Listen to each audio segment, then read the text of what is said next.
now we need to go back to 2017. To show the context of the time, I've prepared a few memes from that year. First one, second one, and third one. As you understand, it was a long time ago. And back in 2017, iOS developers were still using Xcode 8. Also in 2017, there was a talk titled Index While Building and Refactoring in Clang. It explains the index while building mechanism works. Let's dive into that. Before Xcode 9, indexing Xcode worked as shown in the diagram.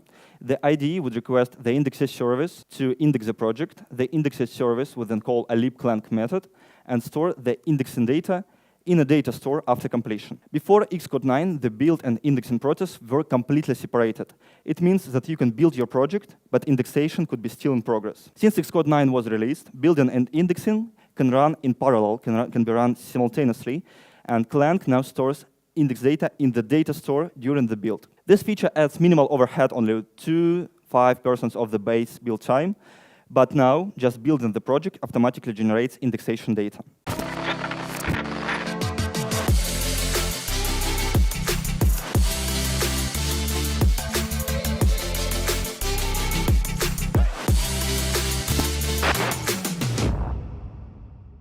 Hello again, my name is Gorbenko Roman, and today I'm going to present you my talk from modularization to Clang and back. Firstly, I want to introduce myself. It's me. Well, actually, it was me. This photo was taken a year ago. I was sitting somewhere over there, I think, somewhere here, but another building. And I remember thinking, wow, I want to be on the stage. I want to have a talk. And now I'm standing in front of you. That's an incredible feeling. And I want to say thanks for Christoph, Pedro, Marek, Stefana, and to all Swift Hero speakers from the previous year. You really helped to shape that moment. So a round of applause for them. Thank you so much. Now let's go straight to the talk. The app development industry has been growing significantly in recent years. It was totally common to have just 1-3 developers in a team, but now teams can be 100 and even more, 150. As teams grow, so do development standards, and key standards for iOS apps today include testability, build speed, low-code coupling, code reusability. These and other best practices are widely discussed in presentations and articles. However, there is a problem to achieve them, and it is a monolith. A monolith is a large model that contains multiple layers of logic. It often starts in small apps, but as the app grows, it becomes bigger and bigger, and eventually it reaches a point where breaking down becomes extremely difficult. I will not go deep into why monoliths are problematic for your application. I hope that Pietro and Jose will tell us about it at 5 p.m. In this talk, I want to focus on how to break a monolith down into smaller, more manageable parts. So, imagine your app has become a monolith, and at some point you realize it is a serious problem. So you present your solution to management. Modularization will greatly improve our build speed, testability, and more. But only one question from manager is killing your idea. How many story points? How much time do you need? And you reply certainly, well, maybe 40, 50, I don't know, a lot. And honestly, it is not such an easy question to answer. Why so? A major challenge in modularization is that we don't always have a clear picture of what the model looks like. This makes estimating time and effort difficult because we don't fully understand the scope of the work.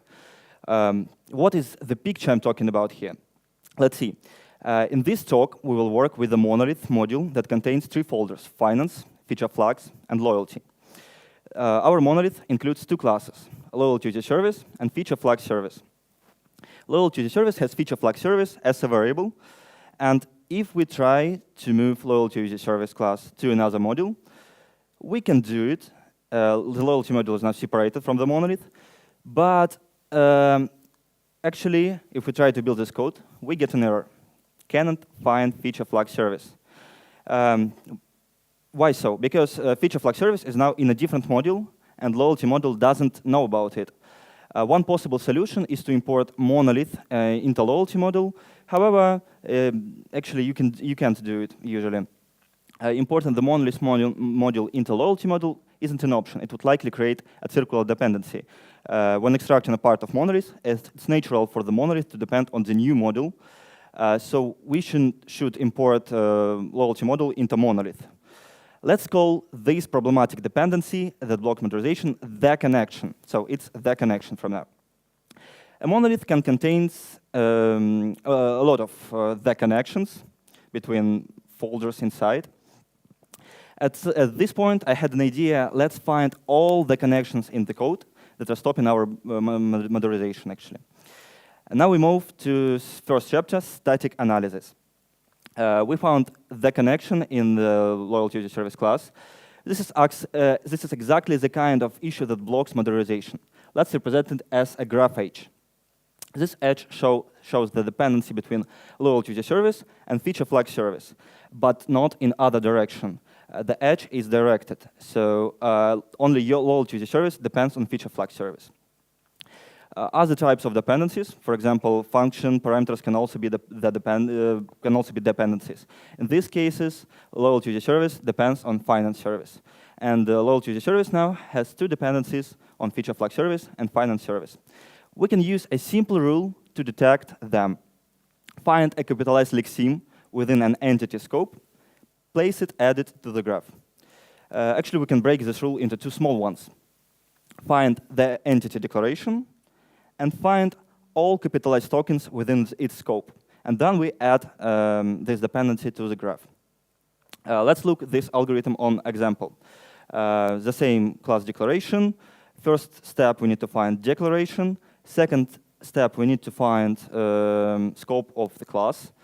When we have done this work, we just identify a feature flag service as a capitalized token and place a dependency edge from loyalty user service to feature flag service.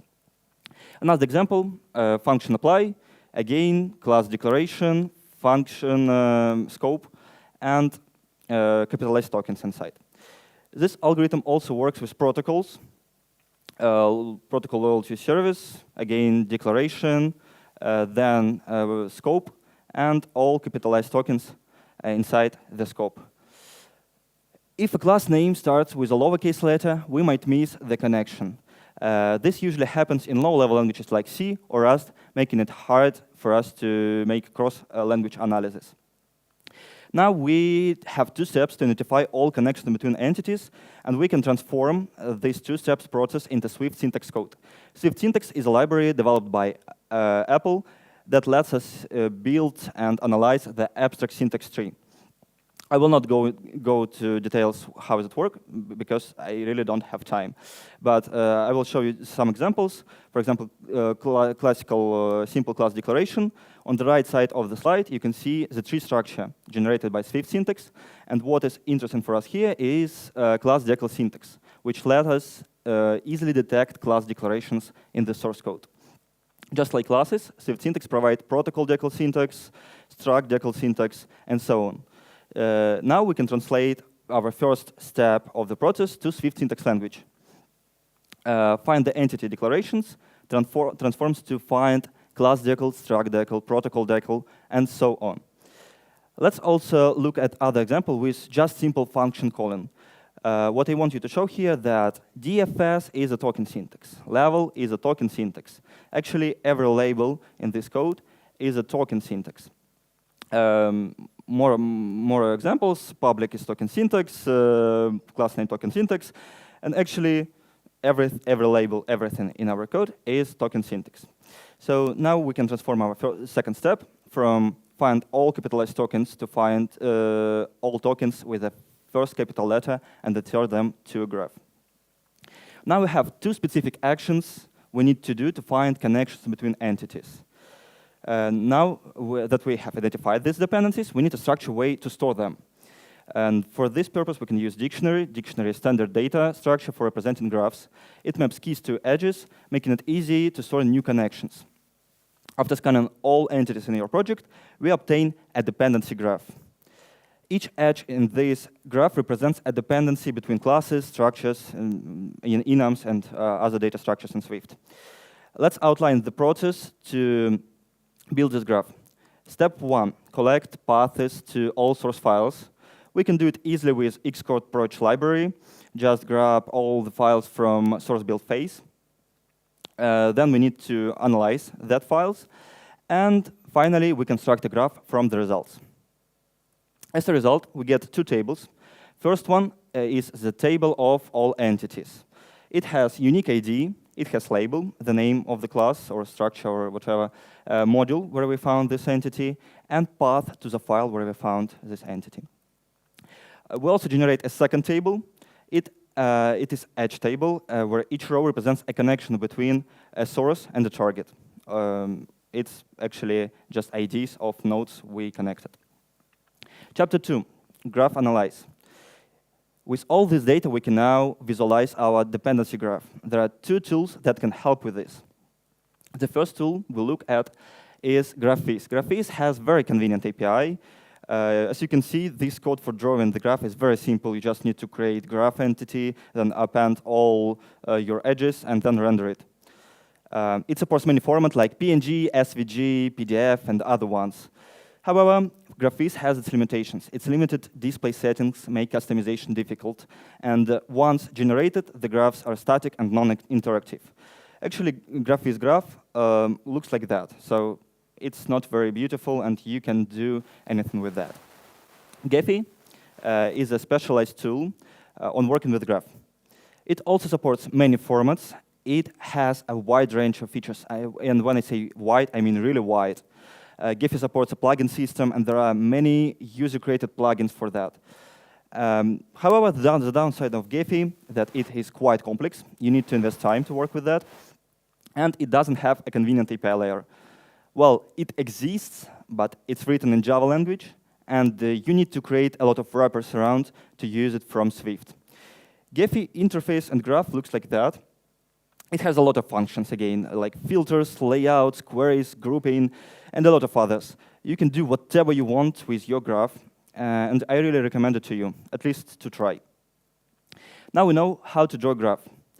And our goal is to break our monolith, so let's do exactly that. Firstly, we need to prepare our monolith. If your monolith has files that aren't grouped into folders, things can get messy, and the task becomes much harder. So the first step is to organize your files into folders.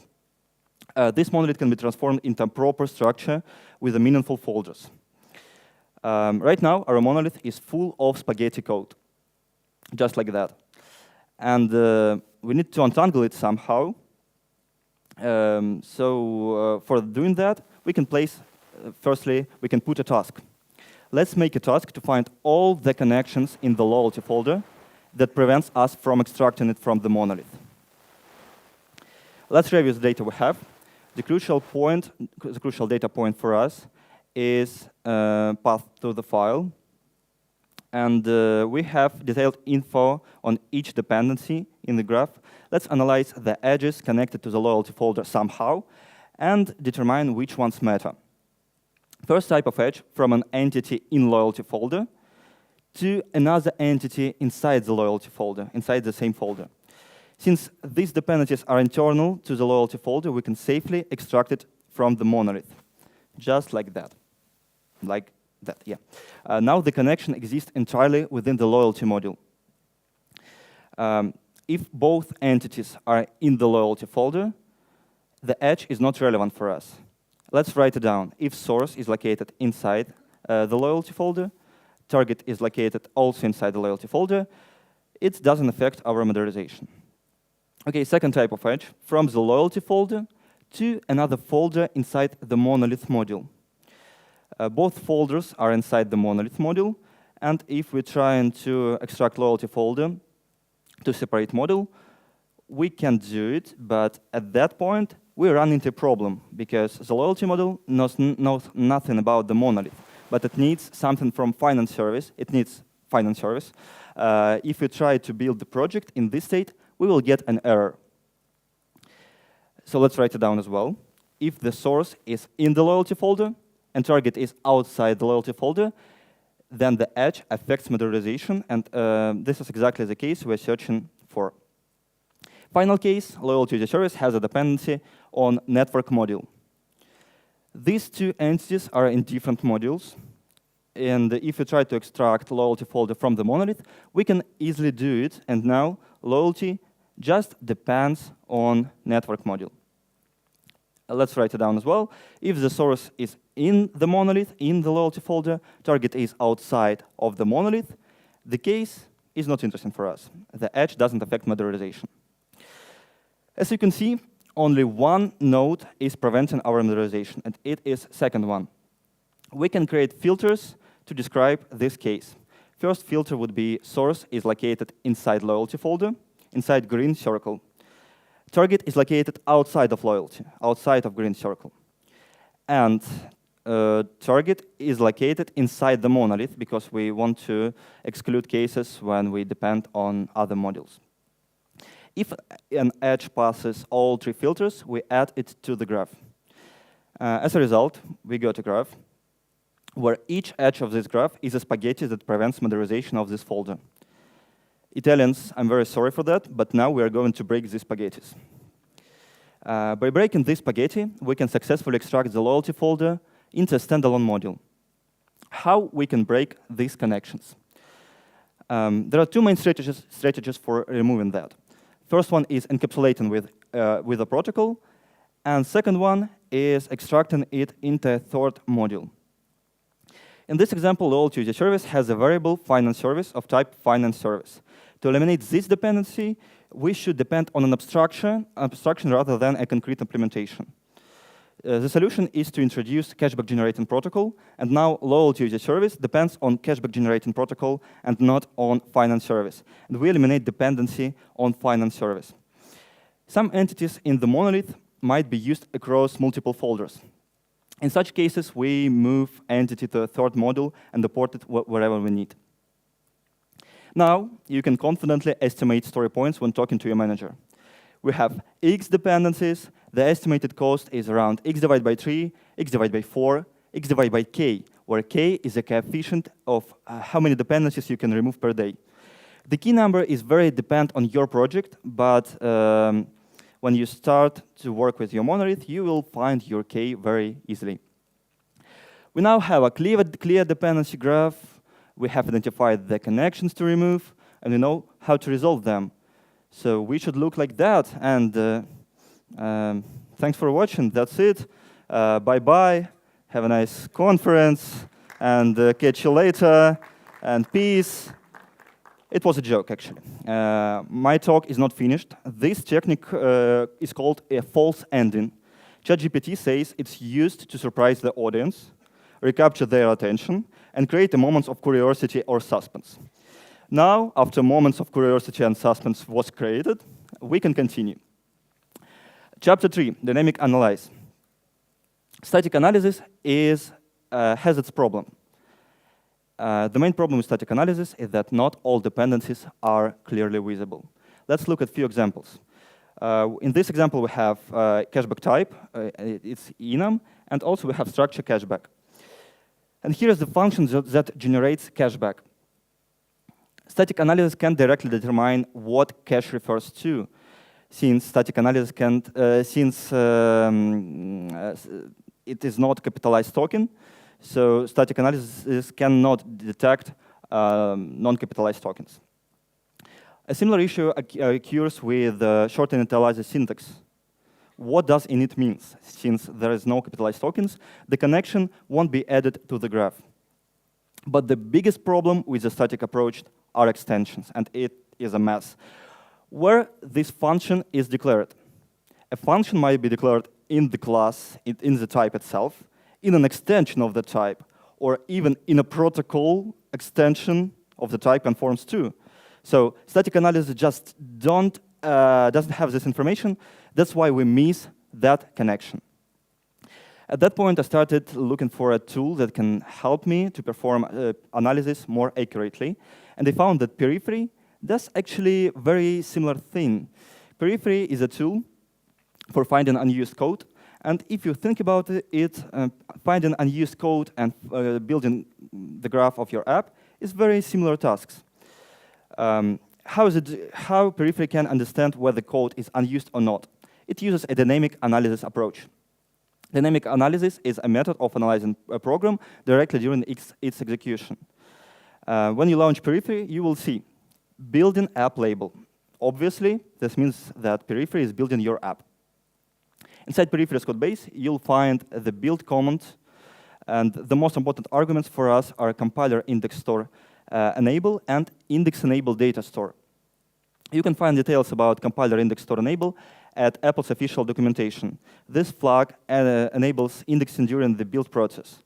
The index store powers features like jump to definition, show colors, rename, and other Xcode functionalities. The index enable data store argument remains a mystery. I found only one mention of it on GitHub, and when I asked Periphery maintainer, he also didn't know what it does. For some users, this flag helps to retrieve indexation data, so it might be helpful for you as well. Now we need to move, and now we need to go back to 2017.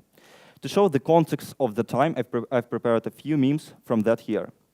First one, second one, and third one.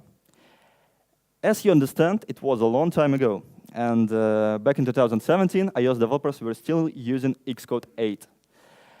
Also in 2017, there was a talk titled Index While Building and Refactoring in Clang at the LLVM developer meeting. It explains the index while building mechanism works. Let's dive into that.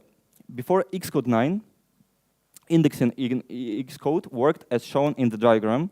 The IDE would request the indexes service to index the project. The indexes service would then call a libclang method and store the indexing data in a data store after completion. Before Xcode 9, the build and indexing process were completely separated. It means that you can build your project, but indexation could be still in progress. Since Xcode 9 was released, building and indexing can run in parallel, can be run simultaneously, and Clang now stores index data in the data store during the build. This feature adds minimal overhead, only 2–5% of the base build time, but now just building the project automatically generates indexation data. You can disable index while building in project settings, though the reason for doing so is unclear, maybe just for your experiments, I don't know. Let's look at what indexing data consists of. The following example in C code, please do not afraid, demonstrates how we can build a project while storing indexation data. To do this, we use a standard Clang command with additional index store path argument. It is for specifying where indexation data will be stored. The index data folder includes two subfolders, records and units. And if you try to read these files, you will see unreadable characters. They are stored in the binary format. So we need to use a library for, we need to use a library for to read them. Where am I? Oh no, here I am. Yeah, just clone the wrapper and run the index.dump utility. It generates two tables, symbols and occurrences. Let's see what information each contains. Symbol entries contain all information that doesn't depend on where the symbol appears in the source file. It has USR, United Symbol Reference, kind, language of source code, and subkind. In this example, we see four symbols for vector structure, variables x and variables y, and the main function. Unlike symbol entries, occurrences capture context-specific details of each symbol used, like its location, its role, definition, reference, call, read, write, and relationships to other symbols. The first line defines vector. The second line shows the definition of the x and y variable. Then we see and y variable. Then we see declaration of main function and reference to vector structure and two assignment operations. In the previous version of this talk, I showed similar tables for Swift, but they were twice as big as that one. So I skipped them here and don't want to show you that. The data is very similar, just with extras like getters, setters, pointers, initializers, and other Swift sugar. In static analysis, we had a problem with finding elements declaration. Now we can use index data to find where the function is declared. We simply look it up in the index table with by its USR and find where is it declared, where is it defined. Static analysis approach worked only with capitalized names. However, dynamic approach can detect any names. So now even names starting with lowercase letters are detected. Let's outline what can we get from indexation data. Indexation data from Clang's index file building provides detailed info about code symbols and their relationships. With this info, we can build a more accurate edge graph using the same algorithm, just switching from static analysis to dynamic one. Do we need to analyze indexation data ourselves? I don't know about you, but I don't really want to do it manually, especially when Periphery does this work actually very good. Periphery supports both dynamic and static analysis, which gives it high accuracy. At that moment, I decided to use it to build the graph. Sadly, Periphery didn't have an API layer, so I decided to create it. I proposed making Periphery Kit public, and my proposal was accepted by the Periphery maintainer. And I did some work to make it easier for use to everyone. Right now, sadly, it's not possible to use Periphery Kit out of the box, but I believe we will make that possible in the near future. For now, I just cloned the Periphery repository and made all fields in graph public. Wow, actually, we have covered a lot so far. Periphery, Clangs, SwiftSyntax. Let's briefly recap how we got here. We began by discussing the monolith and its associated problems. Next, we explored SwiftSyntax as a static analysis tool. After defining the limitations of static analysis, we introduced Periphery as an example of dynamic analysis tool. We discussed the index-enabled data store flag. This led us to a key feature of Clang, a feature introduced in Xcode 9, index file building.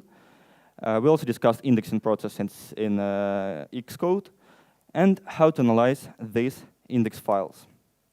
Results of static and dynamic analysis approach. Firstly, I want to show you a graph of a real project. That's a graph of the project I'm currently working on. It has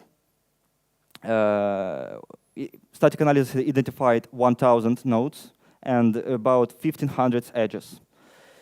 Dynamic analysis identified 1,800 nodes and 4,200 edges, almost in 3 times bigger number in dynamic analysis. What can I mean you, do with this information? Firstly, if you want to break down your monolith, you can clone my tool, usegraph, on GitHub. Please place a story. Follow README file to install usegraph, and launch command that generates special HTML files for each folder inside monolith folder. Inside monolith path. Special HTML files contain table of edges between entities and graph for a visual representation. With that, you can easily understand connections between your folders. And after removing these dependencies, you can make Ctrl-C, Ctrl-V, and make new modules from your folders inside Monolith. If you want to explore your graph, you can open, you first need to open my tool usegraph on GitHub, place a star, please, and launch usage graph command. It will generate 2 files, nodes CSV and edges CSV. Then you can use Gephi or another tool to explore the graph, or you can write your own code to analyze this data. Let's also turn on our imagination. I want to propose some ideas to you what to do with the graph of your project. You can identify and remove all cycles in your code. You can identify nodes with high connectivity and do something with that. Usually it means that you have architectural problems. Also, you can analyze the width and depth of the graph, again about architecture, and find isolated nodes. This is exactly what Periphery does. The final thing I want to show you, it is a small improvement you can apply to your project in just a few seconds. As you remember, Periphery uses the compiler index store enable flag. It's set to yes by default, and when you run this on CI, LLVM creates an index database folder and stores all the index information there. Index while building adds about 2-5% overhead to build time. Because we don't really rely on indexation, on indexing data during our CI builds, it makes sense to disable it, and we can explicitly set in compiler index store enable to no in your CI builds. This way, no index data is generated, and you save disk space on your CI, and builds run faster. Actually, now that's it. Thank you for watching, and follow my LinkedIn, follow my GitHub, and I'm waiting for your questions. Thank you so much.